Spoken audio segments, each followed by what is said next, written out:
Hi guys. So today on my progressive mediumship course we've been working a little bit with the platform demonstration, and that's something I really love to do. I love demonstrating, and I think I love when I feel that I have the whole audience with me and the energy that's building up in the room. I just love it. But what I've been talking about today is one of the most hugest, biggest mistake mediums do in the beginning. So they stand up and they just open up for the spirit, and they just, anybody out there? Well, that's not how I'm working, but I'm getting to that. And then they're bringing in the information. I have a woman here. I feel she has pain over the chest. She was quite a nice lady. She could have her ways if she wanted. So, and you're not getting any specifics. And everybody in the audience sitting there going through the whole family in their head and thinking, who do I have in my family who had some problem here and was kind but could put the finger on things? Could be anybody really. And even if you say, I have a lady here and I know she had colon cancer. I know she ended up at the hospital and she was laying there maybe for a month or two and then she passed away, and you don't get any response in the audience. And you go, okay, no one understands that. And you just continue with more information. I also feel that this lady liked to be in the kitchen. She likes her flowers, or she loved her coffee. She has the radio on in the background and she loves to listen to the news and the music. Still no response. And then you continue with even more evidence. Biggest mistake ever. Because usually in the beginning, when you're starting, you're nervous. You don't get a yes immediately. So you're just trying desperately to get more information. But if you have not established the contact with a lady who had colon cancer, who ended up at the hospital for 2 months before she died, what are you doing wrong? Well, there you have to go back, or at least I do, and it's working every time for me. I go back and look. First of all, I want a relationship. And if I don't get it, it's very rare I don't have the relationship, but if I don't have it, my mind is looking through the whole contact. Who are you? Who are you? Who are you? And the more I'm looking for it, the less I'm gonna get it. So usually I decide I want the close family and friends. I don't want the great-great-great-grandmother, because my God, I have to work my ass off before someone understands they're gonna look for a great-great-great-grandmother. Because when you're coming as an audience, who do you think about? The one who just died, more or less. Or the closest one, your children, your parents, your siblings, You're not looking for a great-great-great-grandmother that you never met. It's the last one you will think about. And as a medium then, you have to work the hell out before they would understand who you're working with. So I don't go there. I never even go there. Usually I go for mom, dads, brothers, sisters, grandmas, grandpas, uncles, sons and daughters, or a very, very good friend or a working colleague, but someone that they knew very well. Otherwise, what's the point? You will lose your confidence if they don't understand it, and the energy will drop in the audience, and it will be a hell of a night. And no one wants that. So I make it as easy as I can for me. So when I'm working, I usually have the relationship. I have a mom here. It's not always I go for the cause of death, but very often, because that's the last thing we remember from someone who died. I remember exactly why my mom died. And what it was. The biggest mistake we do, we just put evidence on, and it doesn't help. And in the end, if no one can take it, and you've been standing there giving so much evidence, you wonder, what the heck went wrong? Am I imagining everything? No. So if you go back, I have a mom here. She died from colon cancer. She lay 2 months at the hospital before she died. And it was a painful period, for example.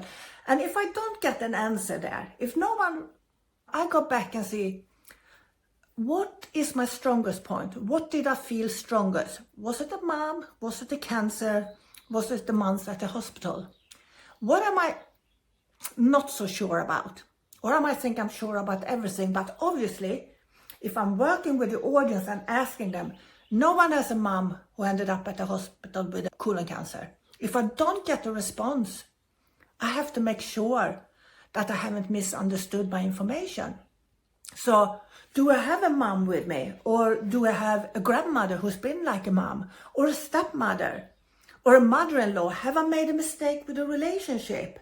So then I might ask the audience again, okay, if it's not your mom, would you understand someone who's been like a mom with this problem? And usually I get, yes, then I can take it. And maybe it's not the relationship. Maybe it wasn't the colon cancer. What else can be wrong in the bowel? It might be the appendix, but you assume very quickly. And I use colon cancer because my mom had that back in the day. So it's so easy to just continue, but you will get lost. But if you go back, sort it out, you will establish the contact between 20 seconds to 1 minute if you go back and sort it out and make sure.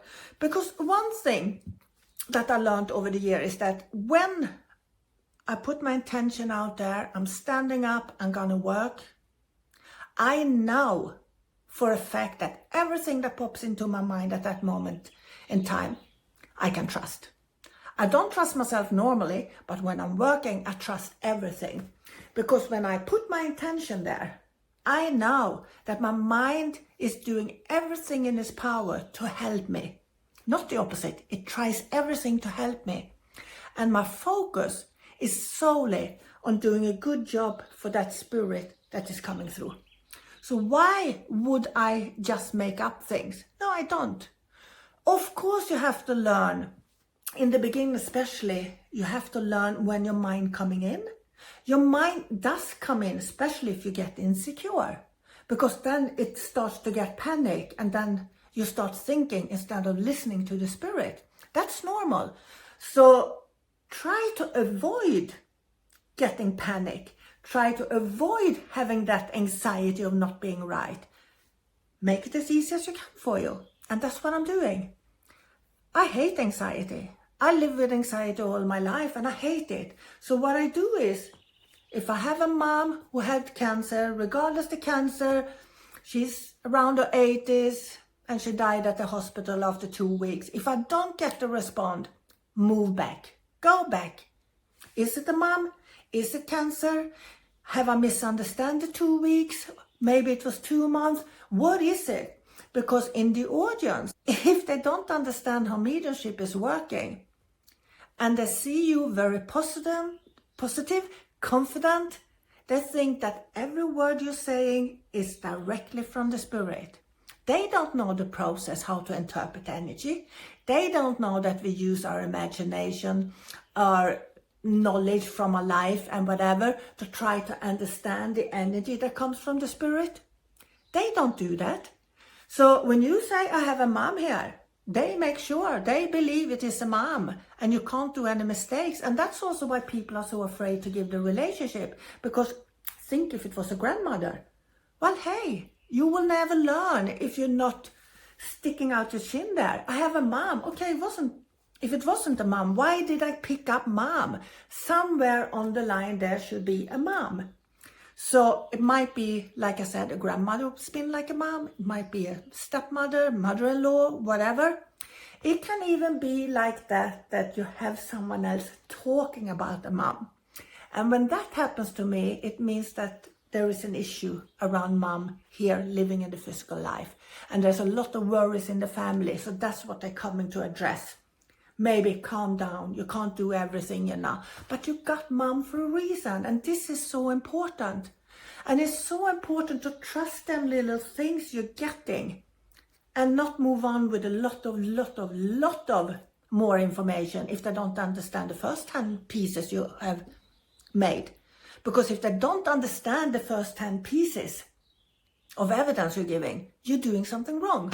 You have misinterpreted something, or you assume something that is not correct. So you need to go back, look at it again and see how you can tweak it.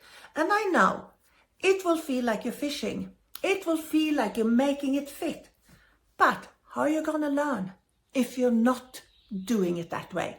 Because if you ignore that bit and just say, I'm right, I had a mom. No one can take her, but you had a mom. You're just ignorant. Sorry, you're just ignorant. Every medium makes mistake. I make mistakes every time I work. That's how I learn. If I don't do mistakes, I'm just staying on my same level in my comfort zone. You have to make mistakes. You have to get the nose to grow as a medium. I hope this helped. I really do hope it's helped, because for me, it's been life-changing. And I love demonstrating today instead of having hate-love relationship as I had for many, many, many years. Bye.